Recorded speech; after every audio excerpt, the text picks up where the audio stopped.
আজকে সবার জীবনে আমাদের হৃদয়ে আমি জানতো এমন ভাবে জেটে বসেছে যে নিজের ঘরে এসে সোজা ঘরে প্রবেশ করছি, আবার সোজা ঘর থেকে বের হয়ে যাচ্ছে। পাশের ফ্ল্যাটে কে আছে, কি পেল, সুস্থ না অসুস্থ, জীবিত না মৃত, কোনো খোঁজ খবর আছে বলে নাই, ধরে আমার জীবনে আছে নাই, এবং এটা কি ভূতন্তপূর্ণ করা আছে। পার্শ্ববর্তী ফ্ল্যাটে কি আছে, পার্শ্ববর্তী ঘরে কি আছে, তার খোঁজ খবর নেওয়া, তার সাথে দেখা সাক্ষাৎ করা হয়, তার সাথে সৌজন্যমূলক আচরণ করা, এটা আমাদের এখন উঠে গিয়েছে।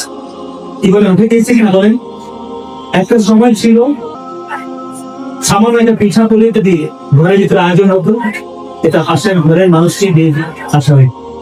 তেলের পিঠা, ভাপা পিঠা, শীতের পিঠা, এমনকি সামান্য থেকে সামান্য আবারও যদি আয়োজন হতো পার্শ্ববর্তী ঘরে,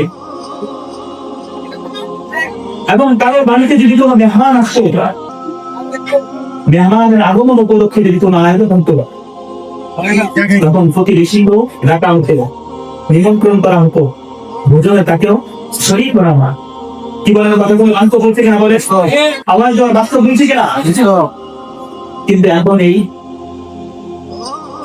আচরণ গুলো, সৌজন্যতা গুলো, আন্তরিকতা গুলো, এই ভালোবাসা গুলো এখন উঠে গিয়েছে। আজকে উন্নত বিশ্বে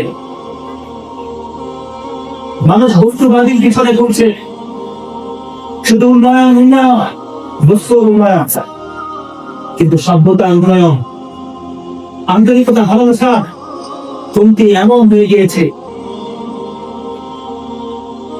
পুরা বিশ্বে জাপানকে উন্নয়নের রোল মডেল মনে করা হয়।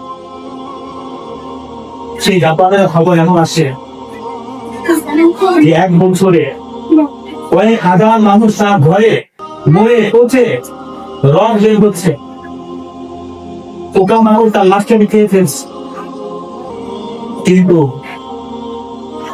সে লাশের খবর, তার লিটের খবর কেউ জানে না।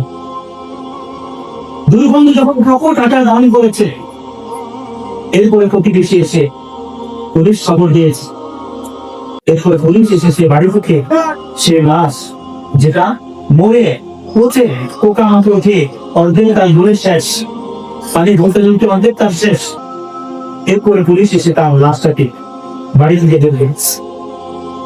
এক দুটো খবর যেমন না, কয়েক হাজার ঘটনা এরকম হচ্ছে।